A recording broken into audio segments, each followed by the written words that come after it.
meneruskan lagi perbincangan kita dalam tafsir surah Al-Qasas. Yang mana tuan-tuan yang dirahmati Allah Ta'ala sekalian, insya-Allah pada kali ini kita nak menyambung lagi perbincangan kita dalam surah Al-Qasas ayat yang ke-7, iaitu firman Allah Subhanahu wa taala, a'udzubillahi minasyaitonir rajim.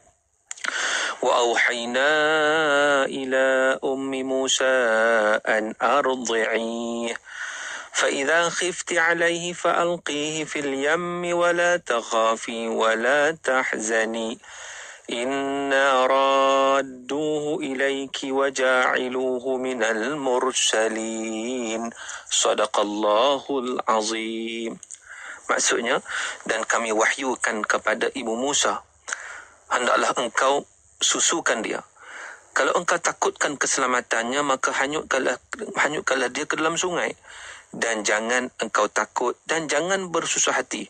Sesungguhnya kami, yakni Allah, memulangkannya nanti kepadamu dan kami jadikan ia daripada golongan para rasul.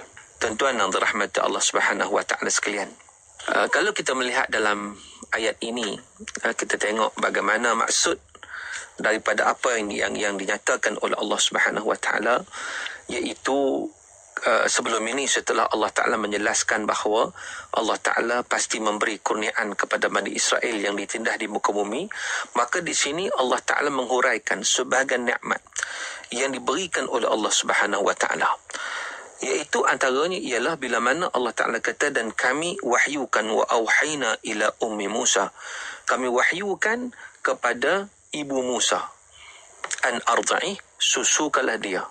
Maksudnya apa tuan-tuan? Kami wahyukan di sini, kalau kita melihat kepada perbincangan yang disebut oleh para ulama, seumpama yang disebut oleh Imam Al-Qurtubi, maksud wahyu di sini para ulama berbeza pandangan. Ada sebahagian menyatakan iaitu kata-kata yang datang dalam tidurnya. Itu maksud wahyu yang disampaikan. Berkata Qatadah, maksud wahyu di sini adalah satu ilham, satu bentuk ilham. Dan berkata sebagian ulama, sebagaimana juga yang dinukilkan oleh Imam Al-Qurtubi, ia adalah wahyu itu dalam bentuk malaikat yang datang untuk memberitahu kepadanya. Dan berkata Muqatil, yang datang kepadanya Jibril alaihissalam. Dan dalam seumpama itu, semuanya berijma' atau bersependapat bahawa sebenarnya kalau datang wahyu ni maknanya adakah dia Nabi? Tak, dia bukan Nabi. Ibu Musa bukan Nabi kerana tidak ada Nabi di kalangan wanita. Namun begitu, sesuatu yang tidak ada masalah, atau bila mana malaikat yang diutuskan untuk memberitahu sesuatu, tidak ada masalah. Bukanlah mesti ia seorang Nabi, tidak. Jadi pandangan yang menyatakan malaikat memberitahu itu tidak bermaksud bahawa ia merujuk kepada Nabi.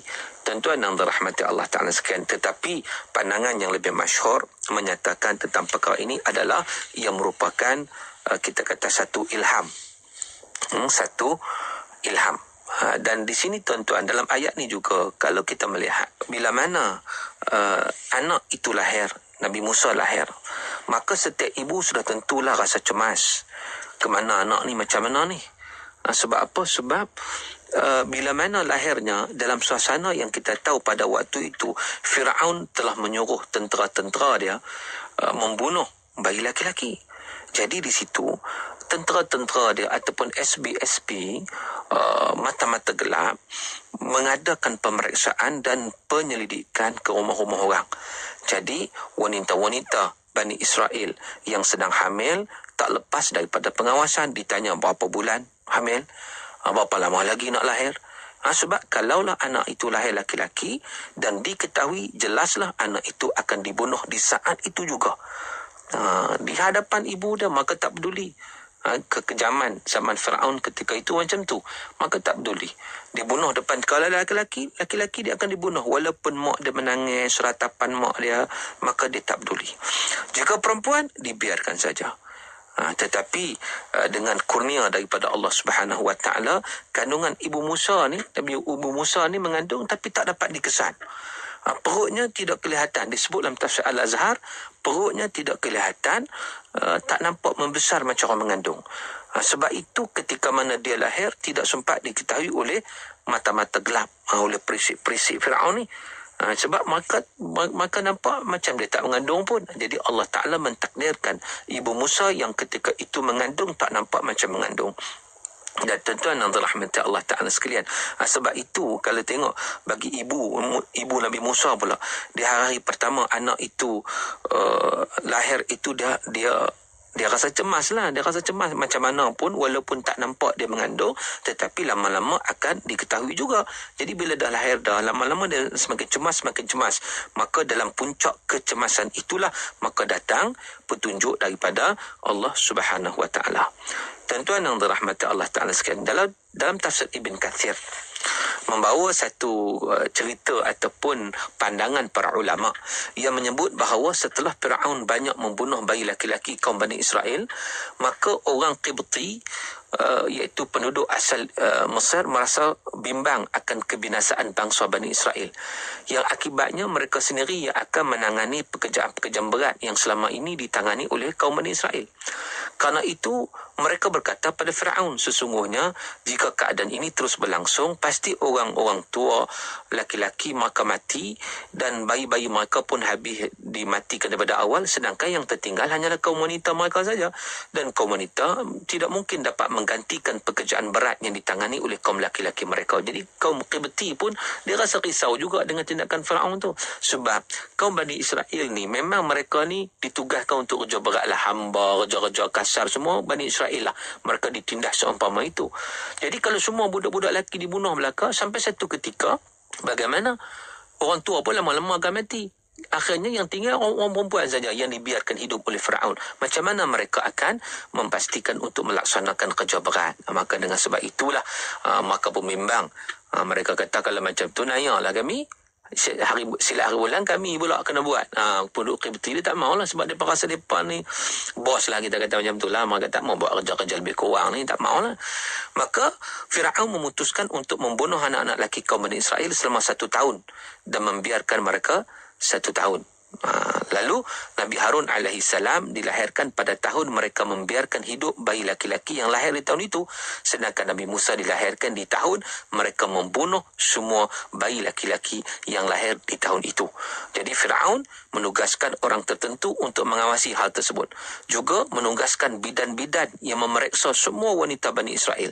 Sesiapa yang terlihat mereka sedang hamil, maka mereka mencatat namanya, dan apabila telah tiba masa kelahiran, tidak boleh ada yang membidaninya kecuali wanita dari bangsa Qibti, bangsa Mesir. Dan jika wanita ini maksudkan itu melahirkan bayi perempuan, maka mereka membiarkannya saja. Lalu mereka berlalu meninggalkan begitu saja. Tetapi jika yang dilahirkannya adalah bayi laki-laki, maka mereka tanpa belas kasihan, mereka akan bawa pisau yang sangat tajam, lalu mereka menyembelihnya, maka akan membunuh budak itu, bayi laki-laki itu hidup-hidup. Tuan-tuan yang dirahmati Allah, di sinilah kekejaman yang berlaku pada zaman Fir'aun. Jadi ketika mana ibu Musa mengandung, dalam tafsir Ibn Kathir menyatakan bahawa tak nampak padanya tanda kehamilan yang biasa dialami oleh wanita lain. Itu tak nampak masa mengandung. Maka dengan sebab itu mata-mata gelap ataupun mereka yang pemeriksa itu mereka tak tahu. Orang suruhan Fir'aun ini tidak mengetahui bahawa ibu Nabi Musa itu mengandung. Jadi tuan-tuan, tapi bila mana ibu Musa sendiri bila melahirkan anak, dia pun tahu bayi yang dilahirkannya laki-laki, maka dia rasa takut. Dia takut keselamatan bayinya, anaknya tersebut, kerana dia sangat sayang. Siapa tak sayang anak, tuan-tuan? Sebagai ibu sangat-sangat sayang. Jadi bila lahir anaknya, tengok-tengok anak lelaki. Waktu Nabi Musa lahir, orang tak tahu.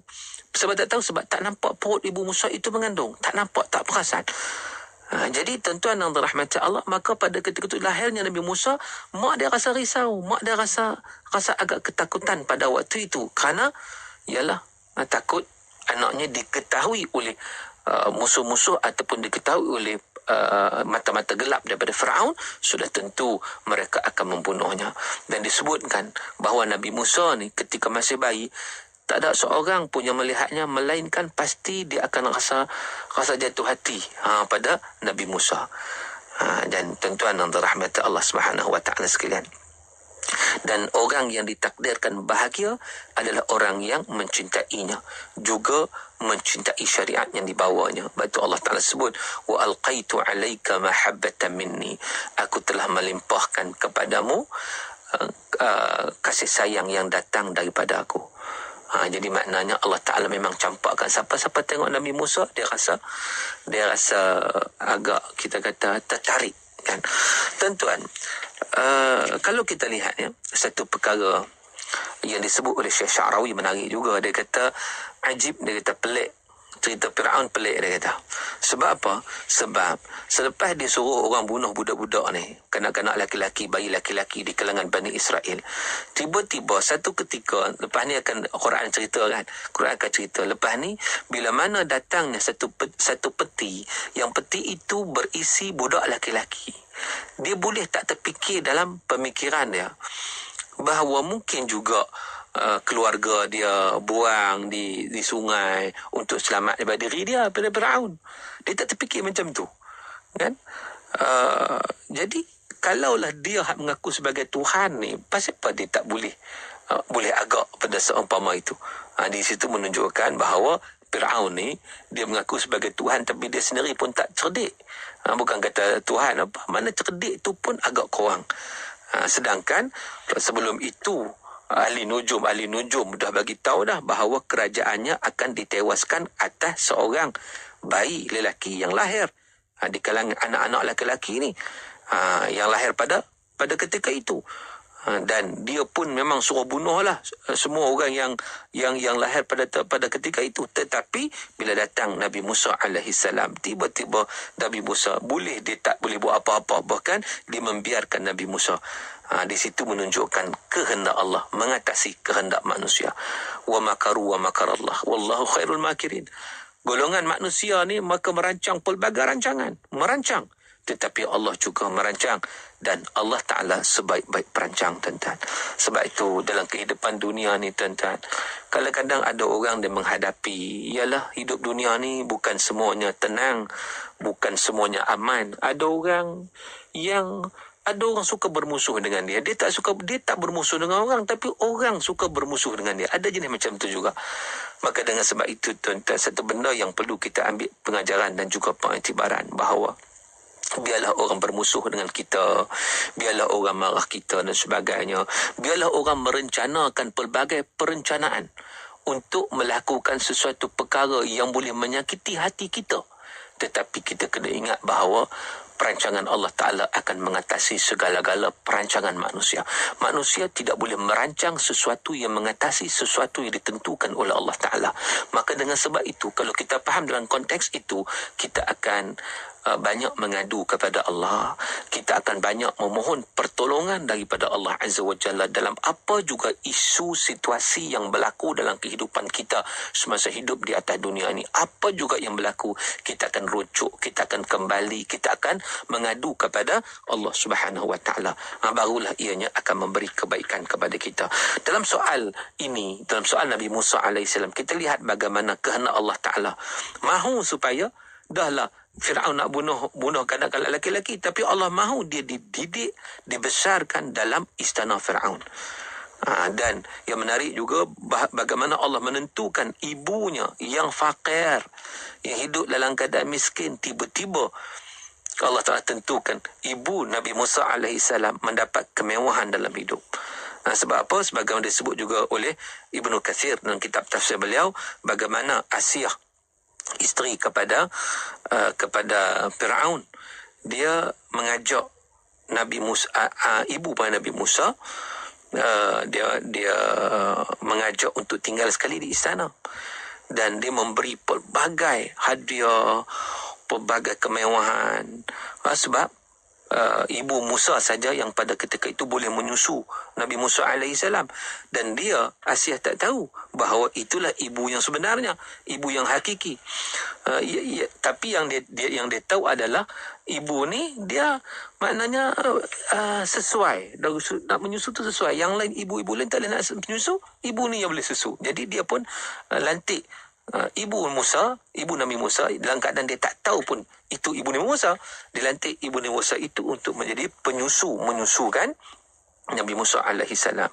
Kemudian Asiah bertanya kepada ibu Nabi Musa untuk duduk tinggal di istana bersama-samanya.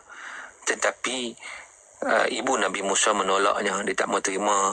Dia kata dia ada suami, ada anak-anak. Dia tak mampu melakukan sedemikian. Dan dia lebih suka kalau menyusu tu di rumah dia. Kalau awak balik di rumah, dia mau buat macam tu. Maka isteri Firaun pada ketika itu tak ada masalah, boleh asalkan budak ni dapat disusui. Budak bayi ni yang nampak comel ni, yang nampak bersih ni dapat disusui. Dan dia pula diberi pula, yang kata ibu Nabi Musa ni diberi ganjaran ataupun hadiah-hadiah yang sangat-sangat banyak. Dengan perhiasan-perhiasan, dengan pakaian-pakaian dan pelbagai lagi lah. Pelbagai lagi kenikmatan, kita kata kelebihan yang diberikan. Lalu ibu Nabi Musa balik ke rumah dengan anaknya, dengan menyusu dan sebagainya dalam keadaan yang diradai. Dia pun rasa seronok. Allah Ta'ala telah menukarkan ketakutan dia selama ini dengan keamanan, dengan rezeki yang banyak. Jadi tuan-tuan, banyak lagi perbincangan yang menarik tentang apa yang berlaku pada ibu Nabi Musa ni. Nanti insya-Allah kita akan sambung pada seri yang akan datang insya-Allah dengan izin Allah. Untuk kali ini sekadar itu dulu. Aqulu qawli hadza wa astaghfirullahal azim li wa lakum wa billahi taufiq wal hidayah. Assalamualaikum warahmatullahi wabarakatuh.